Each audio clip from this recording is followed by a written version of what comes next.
So we know that this is working. Testing this at each stage is probably a really important step if you're just learning, because you can see the outcome of each command that you're processing. So in fact, let's get rid of this for now. Okay, so now what we've done is we've read in the image. We haven't read in the image itself, but what we've done is got the image size from the image file name that we've specified. So we've got the width and the height of this image. Now what we need to do is we need to specify a new size for the image, because obviously the point of this tutorial is we're scaling this image down to thumbnail size. Now we have a few issues. We can't scale it down by a percentage because the file that we read in could be, say, 2000 by 2000 pixels, or it could just on its own be, let's say, 100 by 100 pixels, or it could be 50 by 50 pixels, etc. So our file size that we read in could be any size. So what we want to do is create the thumbnail to an exacting size, or a more or less exacting size. We don't want to scale it down a percentage, because if we were scaling down a percentage of an image that was 500 by 500, let's say by a very small percentage, you'd end up with a very small image. However, if you were scaling down a 2000 by 2000 by a very small percentage, you're going to end up with a bigger image than the first example I've already talked about. So hopefully this makes sense to you, and we need to understand this before we start writing out our new size of our image, because we can't just say divide it by a certain amount. Okay, so we're going to create a new variable called new underscore size, and what we're going to do in here is a few calculations that I've played around with myself to get this working. So because I'm not amazing at maths, I can't explain to you why this works or why it doesn't, or no, why what works, because it does work. But you know, follow along with this, try and understand it. For anyone that's more logical minded than me in terms of mathematics, you'll probably understand this a lot better. So we've got new size, and I have chosen, whilst playing around with this for a good hour, I think, well, half an hour. So I'm basically going to say image width, and then I added this to image height. So let's just space this out so we can see what we're doing. So we've added the image width, which we've got here, to the image height. Then what we've done is we've divided that all by the image width multiplied by the image height divided by 45. So let's create some brackets so we are processing this properly. So I did image width, and then I multiplied it, and then another bracket in here, so we're multiplying this by the image height times times by 45. So we've got image width add image height divided by the image width times the image height times 45.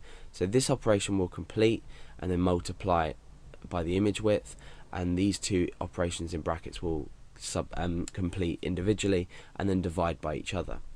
So just out of curiosity, let's go ahead and echo out this new size. Okay, so we've got the individual values here. Now let's refresh that. Okay, so we've got a massively long decimal number. There's still a few things we need to do to create the new height of the image and the new width of the image. So let's go ahead and do that now. Let's go over to context. Let's get rid of that. So that's just interesting to see what that's produced, but it does work. So now we've got new width and new height. I'm going to create two new variables, and I'm going to multiply the current width by this new size.